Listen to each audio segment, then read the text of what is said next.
Hello प्यारे नन्हे मुन्ने बच्चों, कैसा हो आप सब। आई होप आप बहुत सब अच्छे होंगे। स्वागत है आपका एडू लॉन्चर पे। और एडू लॉन्चर पे आज हम स्टार्ट करने वाले हैं अपना एक बेहतरीन सा टॉपिक जिसका नाम है wheat stone bridge. Wheat stone bridge. और व्हीट स्टोन ब्रिज में जितनी भी कंफ्यूजन होगी, जो भी प्रॉब्लम होगी, वो सारी प्रॉब्लम्स आज हो जाएगी आपकी छू मंतर। ओके, तो चलिए इस टॉपिक को हम स्टार्ट करते हैं। इसमें कैसे तरीके के क्वेश्चन आते हैं बोर्ड्स में, सारी चीजें हम डिस्कस करेंगे।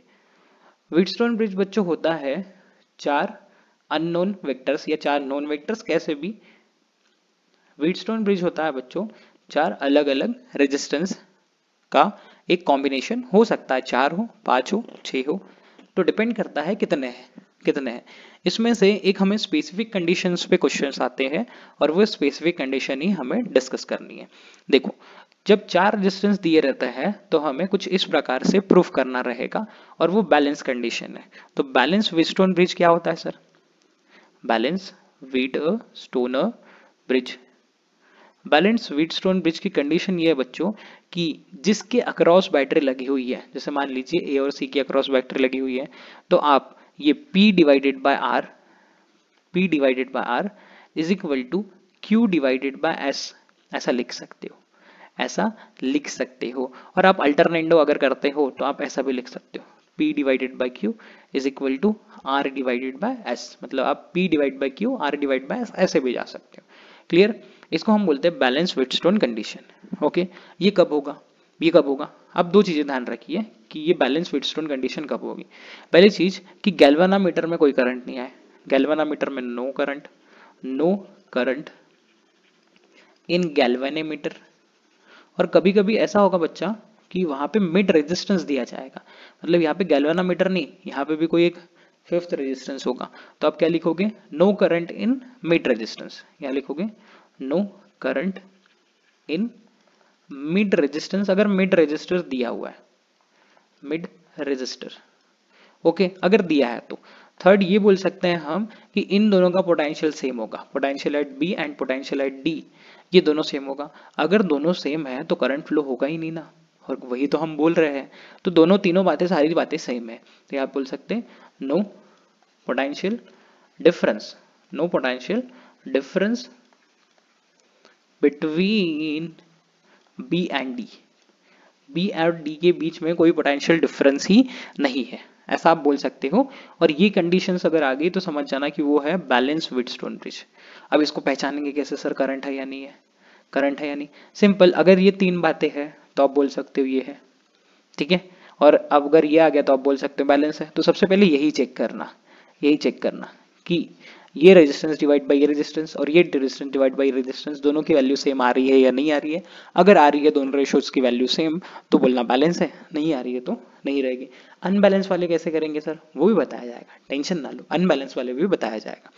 चलो इसको हम प्रूफ करके दिखाते हैं। प्रूफ करके दिखाते हैं कि ये कैसे तरीके से आया।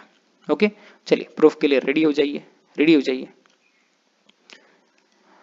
प्रूफ के लिए करेंगे क्या? देखिए, ध्यान दीजिए जनता हमारी, ध्यान दीजिए, टेंशन ना लीजिए, इसको मिटाई दे रहे हैं थोड़ा सा। हाँ, डेरिवेशन लिख लीजिए कि किस तरीके से आया। यहाँ पे लिख लो प्रूफ। प्रूफ किसका प्रूफ चाहिए हमें? किसका प्रूफ चाहिए? प्रूफ करना था आपको। क्या प्रूफ करना था? P divided by R is equal to Q divided by S। मतलब बैलेंस कंडीशन आई है, ये प्रूफ कर लो, प्रूफ कर लो। देखो, हम मान लेते हैं यहाँ का पोटेंशियल ए है और यहाँ का पोटेंशियल बी है, और करंट जा रहा है ए से बी। करंट कैसे आता है? Higher to lower, higher to lower. तो हायर पे कौन हो गया? ए हो गया, और लोअर पे कौन हो गया? बी हो गया। तो हम ऐसा लिख सकते हैं V A minus V B, V A minus V B is equal to P I one, P I one. Clear? Clear. उसके बाद इसको हम दे देते हैं फर्स्ट इक्वेशन का नाम। फिर यहाँ देखो, यहाँ करंट जाएगा ही नहीं, तो पूरा का पूरा आई वन किधर जाएगा? इस साइड में। तो हम ये बोल सकते हैं बी और C, V B minus V C is equal to Q I three. ये हो गया हमारा सेकेंड इक्वेशन, ये हो गया हमारा सेकेंड इक्वेशन। देन करंट इसको ले लेते हैं V A minus V D. Sir A को आगे क्यों लिया? क्योंकि ए से डी की तरफ जा रहा, तो ए हायर पे हो गया, हायर पे हो गया, बी डी लोअर पे हो गया। यहाँ लिखेंगे I two R, I two R, I to R, third equation. Then D से C की तरफ जा रहा, तो हम यहाँ बोलेंगे VD minus VC is equal to VD minus VC is equal to, यहाँ क्या आ जाएगा I4 है ना, तो लिख लोगे I4 इंटू S, ठीक है। अब इसके बाद ये ध्यान रखो कि B और D का पोटेंशियल सेम है, VB is equal to VD, तो जहाँ पे B है वहाँ पे आप D रख सकते हो और जहाँ पे D है वहाँ पे आप B रख सकते हो। इस हिसाब से अगर हम देखें, इस हिसाब से हम बच्चे देखें अगर, तो ये देखो मैं यहाँ B की जगह पे D रख सकता हूँ, तो फर्स्ट इक्वेशन और third equation exactly left hand side same हो गई। अगर लेफ्ट हैंड साइड सेम हो गई तो राइट हैंड साइड भी हम क्या बोल सकते हैं, सेम है। राइट हैंड साइड भी हम क्या बोल सकते हैं, सेम है। तो यहाँ पे डिवाइड कर लो, सबसे अच्छा डिवाइड 1 and 3 डिवाइड कर दिया, ये पूरे कैंसिल 1 by 1। सर कैंसिल क्यों होंगे, VB और VD तो अलग है। अरे कहाँ अलग है, कहाँ अलग है, सेम है। इधर क्या आ जाएगा PI1 अपॉन RI2। हम क्या करते हैं, हमें P डिवाइड बाय R चाहिए, इनको उधर भेजते हैं। I2 अपॉन I1, I2 यहाँ I1 नीचे, P डिवाइडेड बाय R, ये आ गया हमारे लिए, मान लेते हैं फिफ्थ। ओके, देन इसके बाद में हम सेकेंड को फोर्थ से डिवाइड करते हैं, तो डिवाइड सेकेंड बाय फोर्थ। क्यों सेकेंड बाय फोर्थ, क्योंकि आप सेकेंड वाले में VB माइनस VC लिखा है और यहाँ VD माइनस VC लिखा है, B की जगह पे आप D लिख सकते हो, दोनों हो गए सेम। यहाँ जाएगा 1 by 1 Q I3 is equal to I4 S I4 चले जाएगा ऊपर और I3 आ जाएगा नीचे। तो यहाँ लिखते हैं I4 divided by I3 is equal to Q divided by S, equation number 6। कहाँ है सर इक्वल, कहाँ है बच्चों, हमने क्या कहा था कि मिड रेजिस्टेंस में कुछ है ही नहीं, तो दोनों का करंट कैसा होगा, दोनों का करंट कैसन होगा, सेम होगा। यहाँ अगर I2 लिख रहे हैं तो यहाँ भी हम क्या लिख सकते हैं, I4 is equal to I2। यहाँ लिख रहे हैं I1, तो इधर भी क्या लिख सकते हैं हम I1, क्योंकि बीचवा में कोई करंट वही नहीं गया, तो आप ये लिख सकते हो I1 is equal to I3 और I2 is equal to I4, और ये हो गया 7th। तो फ्रॉम 5th 6th 7th तीनों इक्वेशन देखने के बाद हमें ये पता चलता है कि P divided by R is equal to Q divided by S। Clear. Wheatstone bridge का अगर पूछा गया आपको प्रूफ, तो आप ये लिख के पूरे के पूरे मार्क कमा सकते हो, ये आपके हाथों में है। ओके, क्लियर बच्चा, अच्छे से बता दीजिएगा, कोई प्रॉब्लम होगी तो हम उसको सॉल्व करेंगे। हम बढ़ते हैं अपने आगे की तरफ। अब सवालों की लड़ी यहाँ पे शुरू हो रही है और इजी सवाल है। चलिए पहले तो आप ये चेक करिए कि ये बैलेंस है। सर कैसे चेक करेंगे बैलेंस है, सिंपल बचुआ, 10 डिवाइड बाई 2 कीजिए, 25 कीजिए, 10 डिवाइड बाई 25 कीजिए और 2 डिवाइडेड बाय 5 कीजिए। अगर मान लीजिए आपकी इच्छा हो रही है कि सर हम 10 डिवाइड बाई 2 कर लीजिए, कोई परेशानी नहीं। 10 डिवाइड बाई 2 5, 25 डिवाइड बाई 5, कोई परेशानी नहीं, सेम ही रहेगा, कैसे भी जाइए। तो यहाँ लिखते हैं हम कि ये बैलेंस है। अब ये बैलेंस है तो क्या आप यहाँ पे लगा सकते हो, बिल्कुल लगा सकते हो, कोई प्रॉब्लम नहीं है।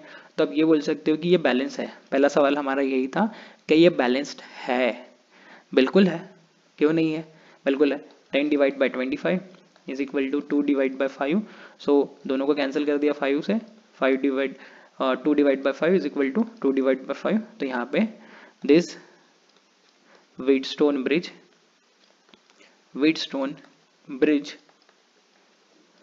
Is in balance condition. ये जो व्हीटस्टोन ब्रिज है ये बैलेंस कंडीशन में है। ओके, तो ओके, चलिए अगले सवाल की तरफ। चलिए बच्चा पार्टी, बढ़ते हैं हम अगले सवाल की तरफ। अब ये सवाल तो व्हीटस्टोन जैसा नहीं दिख रहा है, बिल्कुल नहीं दिख रहा है। बच्चों क्या करना, जब भी आपको ऐसा कुछ दिया है, कितने रेजिस्टेंस है देख लीजिए, यहाँ पे आपको 5 रेजिस्टेंस दिख रहे हो। 5 रेजिस्टेंस में ये बीच में जो फंसा हुआ रेजिस्टेंस है ये वाला हटा दीजिए। कब हटाइए, जब आपको ऊपर वाला रेजिस्टेंस और नीचे वाला रेजिस्टेंस, ये रेजिस्टेंस ऊपर वाला और नीचे वाला R divided by R is equal to R divided by R, ये सब कुछ सेम आए। तो यहाँ पे 1 by 1 आ रहा है, लेकिन हो सकता है कहीं नहीं आए, तो आप ना हटाना। क्लियर। इसको कैसे सॉल्व करते हैं ये समझाता हूँ मैं। और ये बैलेंस व्हीटस्टोन ब्रिज के कंसेप्ट में आता है। देखिए पहले तो क्या कीजिए, यहाँ पे पोटेंशियल ए, क्योंकि सीधा सीधा पॉइंट आ रहा, और यहाँ पे भी पोटेंशियल आ जाएगा ए, यहाँ पे पोटेंशियल अब चेंज हो जाएगा, ठीक है। सेम यहाँ पे भी पोटेंशियल बी, यहाँ पे भी बी। अब ये दो पॉइंट्स जहाँ पे पोटेंशियल ए और बी नहीं रहेगा, तो यहाँ आप मान लीजिए एक्स, तो यहाँ भी आ जाएगा एक्स, यहाँ मान लीजिए वाई, तो ऊपर में भी आ जाएगा वाई। Clear clear. अब देखिए क्या करना, 4 पॉइंट ले लेना, ए, आगे में रखना बी, ऊपर में रखना x और नीचे में रखना y। ये पोटेंशियल किसके बीच में, a और y के बीच में, a और y के बीच में निकालिए इसको, निकालिए इसको। फिर ये पोटेंशियल किसके बीच में, x और y के बीच में, निकालिए इसको, x और y के बीच में। फिर ये पोटेंशियल किसके बीच में, y और b के बीच में, निकालिए इसको, y और b के बीच में। ये पोटेंशियल किसके बीच में, x और b के बीच में, निकालिए इसको, निकालिए। ये वाला a और x के बीच में। अब देखिए डिवाइड कर लीजिए इसको, r divided by r, r divided by r, कैसा आ रहा है, सेम आ रहा है, सेम आ रहा है। तो फिर आप बीच वाला हटा ही दीजिए, इसको हटा ही दीजिए, और r divided by r, r divided by r same आ गया तो बैलेंस हो गया। अब ये r और ये r हो गया सीरीज में, r और r का कितना आ जाएगा, r और r का कितना आ जाएगा 2r। फिर नीचे में r और r ये भी सीरीज में, तो इसका कितना आ जाएगा 2r। और फिर r इक्विवेलेंट मेन, ये दोनों कैसे हो जाते हैं पैरेलल में, तो 2r डिवाइड बाई 2, क्योंकि सेम सेम है, तो ये फाइनल आंसर कितना आ जाएगा r r। अब देखिए हम बताते हैं आपको ट्रिकवा, ट्रिकवा क्या कहते हैं, ट्रिकवा ये कहते हैं कि जब 5 कॉम्बिनेशन रहता है व्हीटस्टोन ब्रिज में और सबकी वैल्यू सेम है, सबकी वैल्यू सेम टू सेम है, तब क्या करना है, उनमें से कोई एक ही आंसर रहेगा, उनमें से कोई एक ही आंसर आएगा। 4 आपको दिए हुए और एक बीच वाला भी, 5वां भी वही है, तो इनका इक्विवेलेंट पोटेंशियल, इक्विवेलेंट रेजिस्टेंस जो है वही आएगा, उनमें से कोई भी एक आएगा, उनमें से कोई भी एक आएगा, ये कहता है ट्रिक। तो ट्रिक के हिसाब से डायरेक्टली आप आर बोल सकते थे, डायरेक्टली कितना बोल सकते थे आप, आर। Clear clear. चलिए बढ़ते हैं आगे। नेक्स्ट यहां देखिए सेम वही ट्रिक लगाइए, ट्रिक लगाइए आंसर पाइए, ट्रिक लगाइए आंसर पाइए। तो आर इक्विवेलेंट कितना हो जाएगा यहाँ पे 2e, 2e।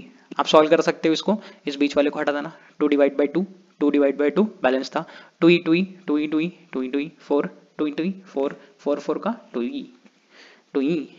क्लियर क्लियर बच्चा वाडी, ओके। चलिए बढ़ते हैं नेक्स्ट सवाल की तरफ। अब देखिए यहाँ पे क्या कीजिए, 2e divide by 1, 4 divide by 2e, कितना आ जाएगा 2e, बैलेंस हो गया, बैलेंस हो गया, बीच वाले को भूल जाइए। फिर 2e 2e 2e और 4, 2e और 4 6, ये आ जाएगा किसमें 6 सीरीज में, 1 2 ये किसमें आ जाएगा सीरीज में, तो 1 + 2 3, और 6 और 3 का पैरेलल कितना होता है बच्चा, कितना होता है 2 होता है। अगर आपने हमारी क्लास नहीं देखी है फर्स्ट वाली तो उसको जाके देख के आइए, वहां पे सारी चीजें बताई है मैंने ट्रिक में, आपको यहाँ भी समझा देता हूँ। 6 और 3 जब पैरेलल में रह गए तो 2 आंसर, फिर उसके बाद में 12 और 4, 12 और 4 जब पैरेलल में रहेगा तो आंसर आ जाएगा 3, और 12 और 6 जब पैरेलल में रहेगा तो आंसर आएगा 4, कितना आएगा 4। ओके, इसको याद करके रखिए, और आपको नहीं समझता है तो सिंपल ये फार्मूला लगाइए, ऊपर मल्टीप्लाई का और नीचे के एडिशन का, 6 3 18, 6 + 3 9, आंसर आ जाएगा 2e। Clear clear. चलिए बढ़ते हैं अगले सवाल की तरफ। यहाँ आंसर कितना आएगा, यहाँ आंसर कितना आएगा बच्चा, यहाँ आंसर देखिए, आप ये ट्रिक ना लगाना जो हम इसके पहले समझे थे, इसके पहले किए थे, इसको अलग तरीके से करना है। देखिए यहाँ पोटेंशियल कितना है, सेम टू सेम ए, यहाँ पोटेंशियल कितना है ए। सर आप कैसे बोल रहे हो यहाँ भी ए रहेगा, बच्चों अगर हमने यहाँ से स्टार्ट किया और वायर के बीच में कहीं भी कैपेसिटर नहीं लगा है, बैटरी नहीं लगा है, कुछ भी डिवाइस नहीं लगा है, कोई डिवाइस रेजिस्टेंस कैपेसिटर सेल कुछ भी नहीं लगा, तो पोटेंशियल डिफरेंस सेम रहता है। क्लियर। तो ए यहाँ कितना आ जाएगा बी, यहाँ कितना आ जाएगा बी, यहाँ कितना आ जाएगा बी, यहाँ बी नहीं, बीच में आ गया ये, तो हमें एक ये पॉइंट बच रहा है और एक ये पॉइंट बच रहा है बीच वाला, दोनों पॉइंट को अपने मन से ले लेते हैं, इसको ले लेते हैं एक्स और इसको ले लेते हैं वाई। फिर से कीजिए वही अरेंजमेंट, ए आगे को बी, यहाँ आगे को एक्स, यहाँ आगे को वाई। अब देखिए फर्स्ट हम निकालते हैं, ये किसके बीच में, ए और वाई के बीच में, निकालिए इसको ए और वाई के बीच में। फिर ये किसके बीच में, ए और एक्स के बीच में, निकालिए इसको ए और एक्स के बीच में। ये किसके बीच में, एक्स और वाई के बीच में, निकालिए इसको एक्स और वाई के बीच में। फिर ये आर किसके बीच में, ए और बी के बीच में। अरे सर कहाँ से लाए सर, ये कहाँ से लाए, ए और बी के बीच में भी आ गया। फिर बची कौन से, ये एक्स और बी के बीच में, एंड लास्ट में ये वाई और बी के बीच में।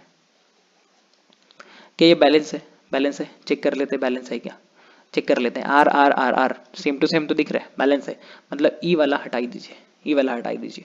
ऊपर बताइए आर इक्वेलेंट 1, आर और आर सीरीज में है तो 2r आ जाएगा। बीच में कितना है, एक आर, और नीचे आर इक्वेलेंट जो है 2, इसको हम 2 बोल देते हैं, तो आर और आर का कितना आ जाएगा, 2r।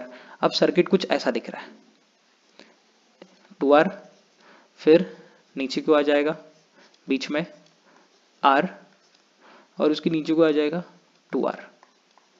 2r का कितना हो गया बच्चा, 2r पैरेलल में रह गए, 2r पैरेलल में रह गए, आधा कर दो, 2r का आधा r, और r पैरेलल में रह गए, r और r पैरेलल में रह गए, उसका आधा कर दो, r/2, r/2। स्टार्टिंग की क्लासेस से अगर आप फॉलो कर रहे हैं करंट इलेक्ट्रिसिटी तो ये हलवा लगेगा आपको, हलवा। ओके क्लियर, समझ गया बच्चा, बहुत बढ़िया बहुत बढ़िया। चलिए इसको सॉल्व कीजिए बच्चों। यहाँ पे हम व्हीटस्टोन ब्रिज लगाए ना लगाए कोई परेशानी नहीं, हम डायरेक्टली यहाँ पे सिमेट्री लगा सकते हो। सिमेट्री के क्लास में हमने इसको पढ़ा है कि जब हम मिरर सिमेट्री लेते हैं, जैसे कि ये मिरर है, इसकी left hand side right hand side same to same है, तब क्या करो, इस बीच से एक लाइन निकालो, और लाइन के ऊपर आने वाले जितने भी रेजिस्टेंस है उसको भूल जाओ। भूलने के बाद 2r ये किसमें आ गया, सीरीज में आ गया, तो 2r का आ जाएगा 4r। फिर नीचे 2r इसका कितना आ जाएगा 4 स्मॉल r, नीचे 2r का कितना आ जाएगा 4r। अब ये देखिए 4r बड़ा आ रहा है, 4r का कितना हो जाएगा आधा 2r, और एंड में क्या मिल रहा है हमें 2r और नीचे में 4r। 2r और 4r का पैरेलल में फाइनल आंसर हमारा आ जाएगा, ऊपर मल्टीप्लाई नीचे एडिशन 8r और नीचे आ जाएगा 4r प्लस 2r। बच्चा पार्टी इसको 6r मत कर देना, गलती से भी मत कर देना, 2 कॉमन निकाल के सबको 2 से काट दो, तो आ जाएगा 4r और यहाँ पे आ जाएगा 2r प्लस कैपिटल R। ये हो जाएगा हमारा फाइनल आंसर हुआ। ओके देखो कितने आसान है व्हीटस्टोन ब्रिज के कंसेप्ट। चलिए इस क्वेश्चन को करते हैं, और ऐसे क्वेश्चन भी दिखे आपको तो समझ जाना कि ये व्हीटस्टोन ब्रिज से रिलेटेड ही है। कैसे करेंगे सर ऐसे सवाल, सिंपल सा है बच्चों, ध्यान दीजिए। अब यहाँ ए दिया है तो यहाँ भी आप बोलोगे ए है, यहाँ बी दिया है तो यहाँ भी आप बोलोगे बी है। अब आप कहीं भी नहीं जा सकते, आप फंस गए, अब ये फंस गए। देखो तो क्या करोगे आप, तो क्या करोगे, 2 ही पॉइंट बचे हैं ना, यहाँ पे ले लो x और यहाँ पे ले लो y। आप कहीं पे भी ले सकते हो, कोई दिक्कत की बात नहीं है। a यहाँ पे ले लो a, यहाँ ले लो b, यहाँ ले लो c, और यहाँ ले लो, अरे सर ABCD कहाँ खेल रहे हो, हमने तो x y लिया था। हाँ यहाँ ले लेंगे x और यहाँ ले लेंगे y। चलो स्टार्ट करते हैं हम। ये खत्म x और y के बीच में, निकालो इसको। फिर ये खत्म a और y के बीच में, फिर ये खत्म किसके बीच में, y और b के बीच में, देन ये खत्म किसके, x और b के बीच में, फिर ये वाला a और x के बीच में। सबकी भालू कितनी है, सबकी भालू r है, सभी r/r is equal to r/r कितना आ जाएगा 1/1 इज इक्वल टू 1/1। बीच वाले को हटा दो, हटाई दो बीच वाले को, कितना आएगा, फिर कितना आएगा, चलो r और r का इक्विवेलेंट 2r, सीरीज में है ना, डायरेक्ट ऐड करेंगे 2r और 2r का इक्विवेलेंट आंसर आ गया हमारे पास में। वाह सर कितना आसान सवाल था, कितना ज्यादा आसान सवाल है। व्हीटस्टोन ब्रिज को तो हमने दुआ कर दिया अभी। आई होप बच्चों आपको बहुत अच्छे से समझ गया होगा अभी। और एप्लीकेशन इसके पढ़ लेते हैं एक बार। The Wheatstone bridge is used for measuring the values of very low resistance precisely. देखो बच्चों, रेजिस्टेंस मेजर करने के लिए ना बहुत सारे डिवाइसेस हैं, बहुत सारे, और ये डिपेंड करते हैं उनकी रेंज के ऊपर कि रेंज कितनी है। इनकी रेंज हम ले ले तो 10 माइक्रो ओम से लेके तो 10 माइक्रो ओम से लेके तो ये बहुत 10,000 तक ओम तक हमारे पास मिलते हैं अलग अलग रेजिस्टेंसेस। लेकिन हमें जो व्हीटस्टोन ब्रिज है वो प्रोवाइड करता है, व्हीटस्टोन ब्रिज मेजर करता है only 10 ohm to 100 ohm resistance. Clear? और लो रेजिस्टेंस ये बहुत अच्छे से प्रिसाइजली मेजर कर सकता है। We can also measure the quantity such as galvanometer resistance, capacitance, inductance, impedance using a Wheatstone bridge, जो कि हम आगे पढ़ने वाले हैं कि कैसे कैपेसिटेंस के अंदर सेम जो लगा हुआ था वैसे कैपेसिटेंस के अंदर भी इस तरीके से आप कैपेसिटेंस को भी यूज कर सकते हो। व्हीटस्टोन के कंसेप्ट में यहाँ पे आप कैपेसिटेंस को भी यूज कर सकते हो, सेम इस तरीके से भी यूज होता है। और उसके बाद इंडक्टेंस, इम्पेडेंस हर जगह यूज कर सकते हैं इनको निकालने के लिए भी। So thank you so much for watching this video बच्चों। I hope this video really helpful for you. आप कमेंट करके बताइए कि किस तरीके के प्रॉब्लम्स में आपको डाउट जा रहा है, हम डेफिनेटली उसको सॉल्व करेंगे। तो वीडियो देखने के लिए धन्यवाद, मिलते हैं अपने नेक्स्ट क्लास में। Tata bye bye.